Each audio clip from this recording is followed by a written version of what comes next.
శుక్లాంబరధరం విష్ణుం శశివర్ణం చతుర్భుజం ప్రసన్నవదనం ధ్యాయేత్ సర్వవిఘ్నోపశాంతయేత్. గురు బ్రహ్మ గురు విష్ణు గురుదేవో మహేశ్వర గురు సాక్షాత్ పరం బ్రహ్మ తస్మై శ్రీ గురవే నమః.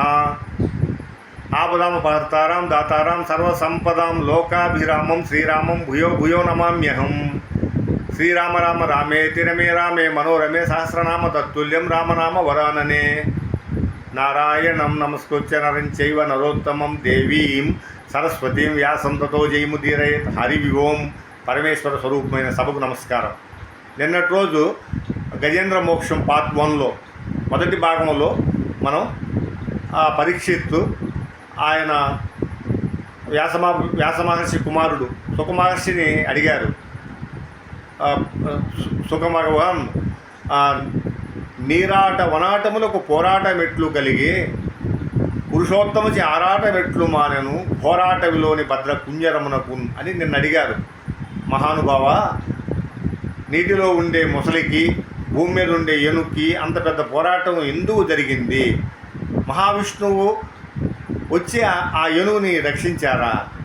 ఆ కథ నాకు వివరించమని అడిగితే నిన్నటి రోజు మనకు అద్భుతంగా వచ్చేసి పోతన గారు వివరణ చేశారు. ఆయన చెప్పారు, ఆ త్రికుటాచల పర్వతంలో గుహల్లో కొన్ని కోట్ల కొలది అక్కడ ఆ ఏనుగులు నివసిస్తూ ఉండేటివి అన్నమాట. ఆ ఏనుగుల్లో వచ్చేసి ఒక అధినాయకుడు ఉండేవారు. అంటే ఒక నాయకుడైన ఒక ఏనుగు ఉండేది. ఆ ఏనుగు కంట ఎన్నో లక్షల మంది దానికి భార్యలు ఉండేవాళ్ళంట. ఆ ఏనుగుకి అంత మదం అన్నమాట, గర్వం. నన్ను ఏం చేస్తారు, ఎవరు ఏం చేయలేరు అంటారు.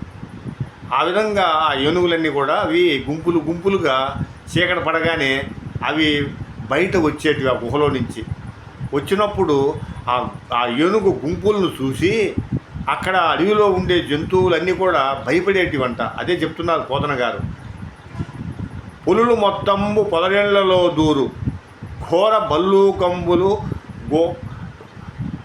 గుహల సొచ్చు భూదారములు బొరియలలో దొరబారు గండశైలమ్ములు గపుల ప్రాకు వాల్మీకములు సొచ్చు వన భుజంగంబులు నీలకంఠంబులు నింగికెగయు మహిషంగంబులు మడుగుల్లో దొరబాడు.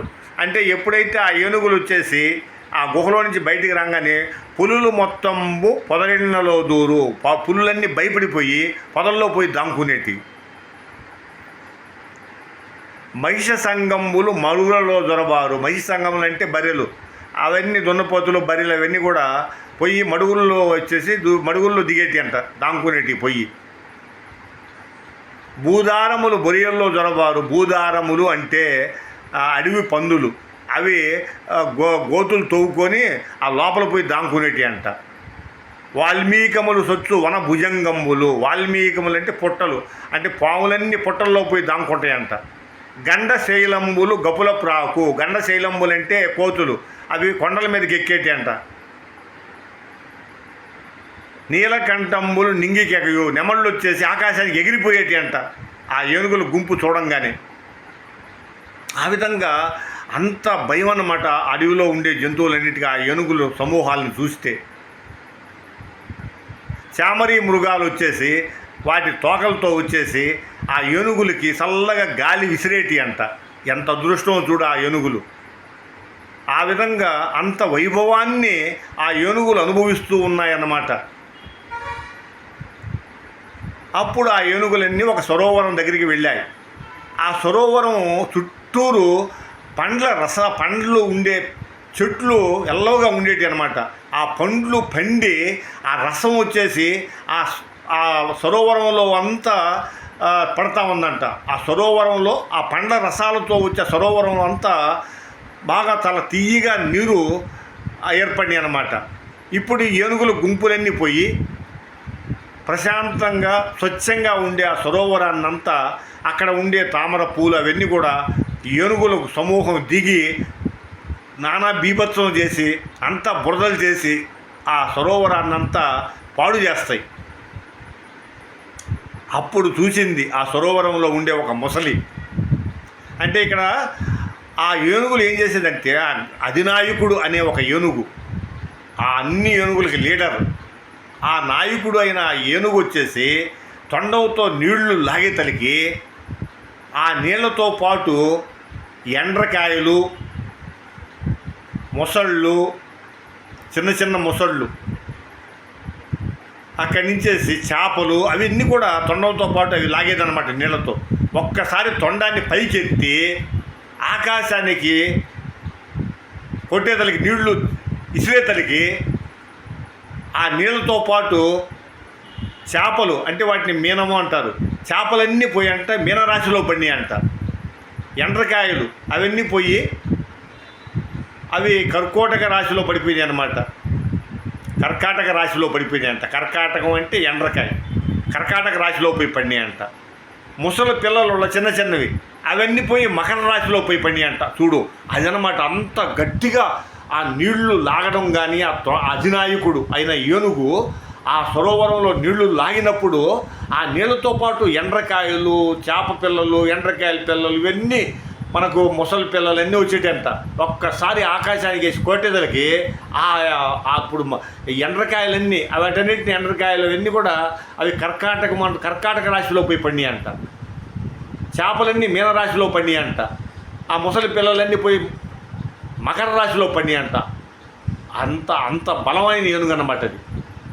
ఇప్పుడు అక్కడ చూసింది ఆ సరోవరంలో ఒక ముసలి. ఆ ముసలి వచ్చి ఆ ఏనుగు కాలు పట్టుకుంది. 1000 సంవత్సరాలు వచ్చేసి నరక యాతన అనుభవించింది. ఎవరు? ఆ ఏనుగు. ఎంతో ప్రయత్నించింది గట్టుకు ఎక్కాలని. కానీ ఈలోగా ఏమైందంటే ఆయనకుండే 10 లక్షల భార్యలంట ఆయనకి. ఆ ఏనుగులు, ఆయనకి దగ్గర ఉండే ఇంకా లక్షల మంది ఏనుగులు ఎంతోమంది ఉన్నారు. వాళ్ళందరూ కూడా ఆయన్ని అక్కడనే ఆయన మానానికి ఆయన్ని విడిచిపెట్టి అవన్నీ వెళ్ళిపోయినాయి. మళ్ళీ నువ్వు బతికి బట్టగట్టి బయటకు వస్తే అప్పుడు వచ్చి నీకు అవపడతావు అని చెప్పి వెళ్ళిపోయింది. అంతే. ఆ రోజు ఏనుక్కే కాదు, మనకు కూడా అంతే. మనం కూడా వచ్చేసి లేలేని పరిస్థితుల్లో మంచం మరణం అయిపోతే కాలు, చెయ్యి, నోరు పడిపోయి పక్షవాతం వచ్చి ఇక మంచంలోంచి లేకుండా అన్నీ మంచంలోనే అయిపోతే అప్పుడు మన దగ్గరికి వచ్చేవాళ్ళు ఎవరు ఉండరు. భగవంతుడు ఒక్కడే మనకు దయగలిగి మనం రక్షించేది. ఇక ఈ శారీరక సంబంధాలు ఉండే వాళ్ళందరూ ఎవరు కూడా వాళ్ళకు కూడా భారం అయిపోద్ది. వాళ్ళెవరు కూడా మన పని మనం చేసుకుంటూ వారికి మనం ఉపయోగపడేటట్టుంటే ఆర్థికంగా ఏదన్నా అప్పుడు వాళ్ళు మనల్ని గౌరవిస్తారు, మర్యాద ఇస్తారు, వాళ్ళని మనం చూస్తారు. కానీ మనం వచ్చేసి వాళ్ళకి భారం అయిపోతే చాలా కష్టం అన్నమాట. అదే జరిగింది ఇక్కడ. ఏనుగు ఎప్పుడైతే ఆ ముసలి చేతిలో దొరికిపోయిందో ఇక ఆ ఏనుగు మిగతా తన భార్యలకి, బిడ్డలకి అవేవి సేవ చేయలేదు కదా, ఏ సాయం చేయలేవు. ఇప్పుడు తను రక్షించుకోలేకపోతుంది. అందువల్ల తన మానానికి తను వదిలేశారు. ఇక అర్థమైపోయింది, ఇక ఏనుగు వచ్చేది ఏమి లేదు, పెట్టేది లేదులే, ఇక దాన్ని నమ్ముకుంటే మనం ఇంతేనో, మన పని మనం చేసుకుందాం అని చెప్పని భార్యలు, బిడ్డలు అందరూ వెళ్ళిపోయినారు. ఆ ఏనుగులన్నీ వెళ్ళిపోయినాయి. ఆయన మానానికి ఆయన ఒక్కడే వదిలేసినాయి. అంతే. మనల్ని కూడా అంతే. ఒకసారి మనం వచ్చేసి ఆ రోగము, భయంకరమైన రోగానికి కానీ మనం కానీ దొరికామనుకో ఇక మనకు మృత్యువే. ఎప్పుడైతే ఈ విషయం మన దేహ సంబంధీకులు ఉన్నారు వాళ్ళందరికీ తెలిస్తే ఏముందంటే అప్పటి నుంచి ఇక మనకు వాళ్ళు దూరం అవుతారు. ఇక ఎందుకంటే ఇక వీడు వెళ్ళిపోయేవాడు, వీడు మనకు దేనికి పనికిరాడు అని చెప్పనేసి ఇక మనతో వాళ్ళు దూరం అయిపోతారు. ఎలా అయితే బెల్లం అయిపోతే చీమలు దూరం అయిపోతాయో అలాగే ఇక మనము వెళ్ళిపోయే సమయం దగ్గరికి వచ్చింది అని మనకు అర్థమైపోద్ది. ఇక మనం వచ్చేసి లేచేది ఉండదు మంచంలో నుంచి.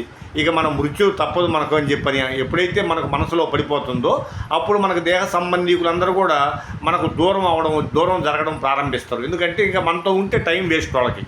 వాళ్ళు ఏదో వాళ్ళ బాధలు వాళ్ళు పడుతూ వాళ్ళ కష్టాలు, వాళ్ళ జీవితాన్ని వాళ్ళు సక్కబెట్టుకుంటూ ఉంటారు. ఇక మనమేమి లేచి వాళ్ళకు ఉపయోగపడేది ఏమి ఉండదు కదా. మనల్ని ఎవరైనా రక్షించేదంటే ఒక భగవంతుడు మాత్రమే రక్షిస్తాడు. ఆయన కూడా ఎప్పుడు రక్షిస్తాడంటే నీ ఒంట్లో శక్తి ఉన్నప్పుడు, నువ్వు ఆరోగ్యంగా ఉన్నప్పుడు, నీ జేబులో డబ్బులు ఉన్నప్పుడు, అప్పుడు నువ్వు భగవంతుడిని కానీ భగవత్ సేవ, దైవ సేవ చేసి ఉంటే, ఏదైనా పురాణ ప్రవచనాలు వినుంటే అప్పుడు భగవంతుడు వచ్చేసి నిన్ను రక్షిస్తాడు. నువ్వు భగవంతుడిని తలుచుకోలేదు, జీవితాంతం వచ్చేసి నీ కుటుంబం గురించి ఆలోచిస్తూ వచ్చి నువ్వు దైవ సేవ చేయలేదు, అంతిమంగా నువ్వు వచ్చి మృత్యువు కబళిస్తుంది. ఇక యమసదనానికి పోయే సమయం దగ్గరికి వచ్చింది. అప్పుడు నువ్వు భగవంతుడి జ్ఞాపకం వస్తాడు. అది కూడా నీకంటే ప్రాణం అంటే భయం, ప్రాణం పోద్దేమో అని. నువ్వు ఎంత భయపడినా కానీ నువ్వు ప్రాణం పోక తప్పదు. ఎందుకంటే అది సత్యం అన్నమాట. అది ప్రతి మనిషి కూడా ఈ దేహం అనేది మనకు ఒక పడవలాగా దీన్ని ఉపయోగించుకొని ఆ సంసారం అనే సముద్రాన్ని దాటేదానికి ప్రయత్నించాలి. అంతేగాని ఈ దేహం శాశ్వతం కాదు. ఇది అగ్నిలో కాలిపోయి దోషుడు బూడిదైపోద్ది, అయితే మట్టిలో పంచిభూతాల్లో కలిసిపోద్ది. ఇది ఉండంగానే నువ్వు పుణ్యం సంపాదించుకోవాలా. ఆ పుణ్యం సంపాదించుకునే మార్గం దేంట్లో చెప్పారు? వేదవ్యాస భగవానుడు, వ్యాసుడు, వాల్మీకి మహర్షి రామాయణంలో, నీకు భాగవతంలో, మహాభారతంలో చెప్పారు. మనం ఏం చేసుకుంటే మనం నరకానికి పోకుండా మనం స్వర్గానికి పోగలము, మోక్షానికి పోగలము, అవన్నీ చెప్పున్నారు. అవి నువ్వు కానీ వాళ్ళు చెప్పినట్లు నువ్వు కానీ వింటే నువ్వు మోక్షానికి పోతావు, స్వర్గానికి పోతావు. లేకపోతే యమధర్మరాజు నరకానికి తీసుకెళ్తాడు. అక్కడ వచ్చేసి వైతరిణి అని ఒక నది ఉంది.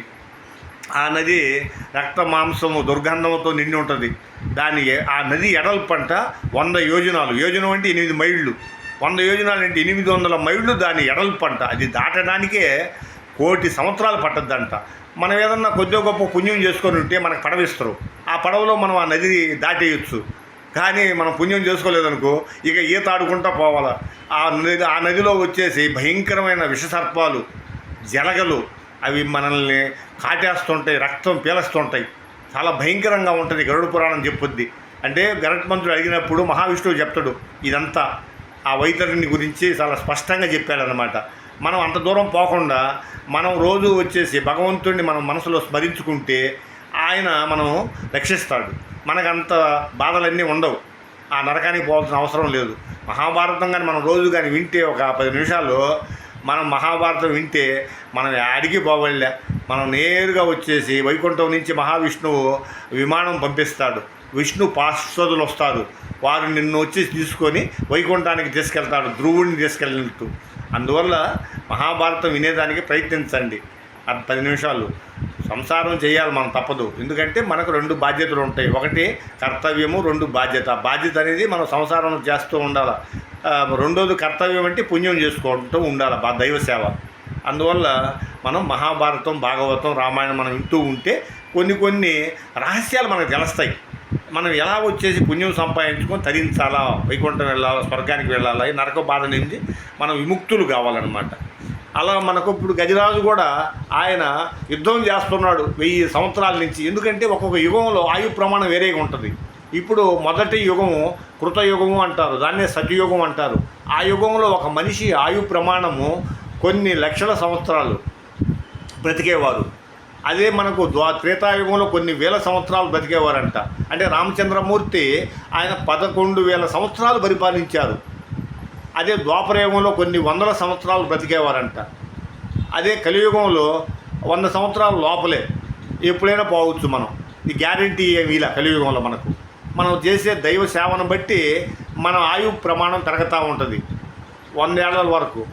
మనం ఏ దైవ సేవ చేయలేదనుకో మనం వచ్చేసి 100 సంవత్సరాల లోపలనే మనం అష్ట కష్టాలు పడి మనం యమసదనానికి బయలుదేరుతాం. అందువల్ల నిరంతరం కలియుగంలో వచ్చేసి చాలా మన సౌలభ్యం చేశాడు భగవంతుడు. ఒరే నువ్వేం చేయబడలేదురా కలియుగంలో, నిరంతరం వచ్చేసి మహాభారతం, రామాయణం, భాగవతం వినడము, లేకపోతే ఏదైనా భజన చేసుకొని రామనామం చెప్పుకోవడము, హరే రామ హరే కృష్ణ, హరే రామ హరే కృష్ణ ఏదో చెప్పుకున్నా కానీ నీకు మోక్షం అని చెప్పని భగవంతుడు మనకు చాలా సులభం ఇచ్చాడనమాట. అందువల్ల మనం భగవంతుని మనసులో తలుచుకొని నిరంతరం ఏ పని చేసినా భగవంతుడిని తలుచుకొని చెయ్యి, చాలు తరించిపోతాం. ఈరోజు గజేంద్ర మోక్షంలో మనం వచ్చేసి ఆ గజరాజుకి ఆయనకి శ్రీ మహావిష్ణువు జ్ఞాపకం వచ్చాడంట. అది అదృష్టం. ఎందుకు వచ్చాడు జ్ఞాపకం భగవంతుడు? ఒక మనిషికి మరణించే సమయంలో ఆయనకి భగవంతుడు జ్ఞాపకం వచ్చాడు అంటే దాని అర్థం ఏంటంటే పూర్వజన్మలో వచ్చేసి మనం చేసుకున్న పుణ్యం ఏదో ఉంది, అందువల్ల భగవంతుడు మనకు వచ్చేసి జ్ఞాపకం వచ్చాడు. లేకపోతే భగవంతుడు జ్ఞాపకం రావాల్సిన అవసరమే లేదు. ఇప్పుడు ఆ ఏనుగు పూర్వజన్మలో పుణ్యం చేసుకుంది కాబట్టి ఆయనకి భగవంతుడు జ్ఞాపకం వచ్చాడంట. అప్పుడు భగవంతుడిని ఆ ఏనుగు ప్రార్థించింది. ఎవ్వని చేజనించు జగమెవ్వని లోపల నుండు లీనమై, ఎవ్వని ఎందుడెందు పరమేశ్వరుడెవ్వడు, మూల కారణంబెవ్వడు, అనాది మధ్యలయుడెవ్వడు, సర్వము తానైన వాడెవ్వడు, వాని ఆత్మభవు ఈశ్వరునే శరణంబు వేడెదన్.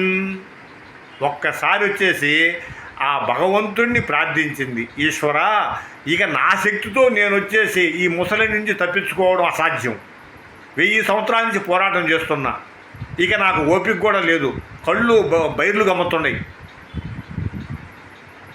నువ్వు వచ్చి నన్ను రక్షించు అని శరణాగతి చేసింది. ఎప్పుడైతే దైవానికి శరణాగతి చేస్తారో భగవంతుడు కదలుతాడు, ఆయన దయ అటువంటిదన్నమాట.